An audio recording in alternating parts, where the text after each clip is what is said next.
Et action! Il parle d'une recette. Qu'est-ce que tu racontes? Il parle de pommes. Une recette avec des pommes? Une tarte aux pommes. Partout Tati, cette scène m'a clairement marqué et je n'arrête pas de me la refaire en boucle. Sérieux, ce film est juste excellent.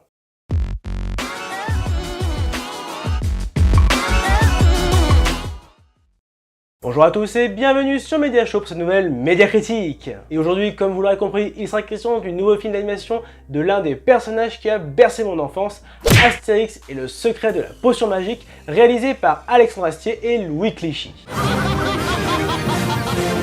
Après Astérix et le domaine des dieux, qu'en est-il de cette nouvelle réalisation? Eh bien, passons tout de suite à la critique. À la suite d'une chute lors d'une cueillette, le druide Panoramix décide qu'il est temps d'assurer l'avenir du village. Et accompagné d'Astérix et Obélix, il entreprend de parcourir le monde gaulois afin de trouver un jeune druide talentueux pour lui transmettre le secret de la potion magique.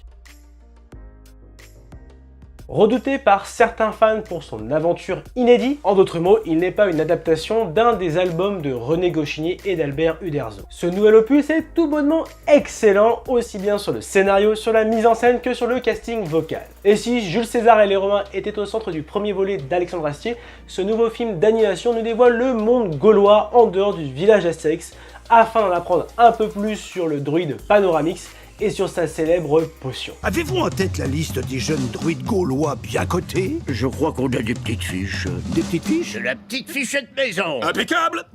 Les deux réalisateurs nous plongent véritablement dans l'univers d'Astérix avec un scénario riche, doté d'un rythme soutenu, d'un humour toujours aussi loufoque, aussi bien dans les dialogues que dans les gags visuels, et enfin rempli de références aux albums originaux. Quelques exemples assez marquants comme les pirates qui tentent une reconversion tant bien que mal, le fameux monologue dans Alphabetix ou encore les sangliers qui obtiennent étonnamment un rôle important dans ce film. Sans oublier les nombreuses dérives scénaristiques dans les noms des personnages comme Magnétix, l'homme qui tombe à Pix, les 4 Fantastiques ou encore Tom Cruise.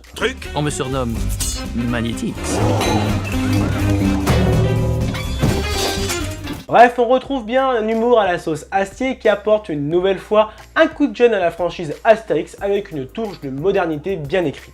D'autre part, ce volet se veut légèrement plus sombre que le premier opus, aussi bien dans les décors que dans les personnages, avec un ennemi très bien développé, charismatique et intimement lié à Panoramix. La magie noire contre la magie blanche nous offre un vrai spectacle. Le film proposera également plusieurs niveaux de lecture et plusieurs sous-intrigues intéressantes afin d'être très dense, mais également de plaire aussi bien aux adultes qu'aux enfants. Enfin, le film se conclut sur une grosse bataille qui n'est pas tout à fait conforme avec l'esprit de la BD, il faut le dire, mais qui a l'audace d'être original et de mettre en valeur les talents de Panoramix.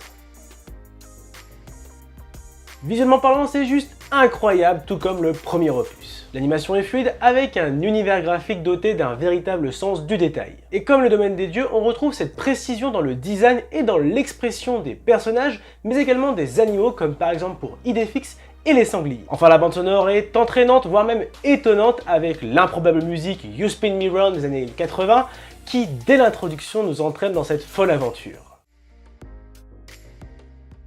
Côté casting vocal, c'est désormais Christian Clavier qui prête sa voix à Astérix après l'avoir incarné dans les films Astérix Obélix contre César ou encore Astérix Obélix Mission Cléopâtre, puisque Roger Carrel avait annoncé en 2013 que le domaine des dieux serait son dernier film. Et pour tout vous avouer, je dois dire que la voix de Christian Clavier dans Astérix est assez étrange, même si on a l'habitude de le voir dans les films, puisque je n'ai pas vraiment réussi à retrouver la voix d'Astérix des précédents films d'animation. Donc pour moi, c'est une petite déception. Mais à ses côtés, on pourra tout de même retrouver des voix beaucoup plus familières, comme Guillaume Briat dans Obélix, Bernard Allan dans Panoramix, Florence Foresti dans Bonne Mine, ou encore Elise Moon dans Cubitus, qui est tout bonnement hilarant.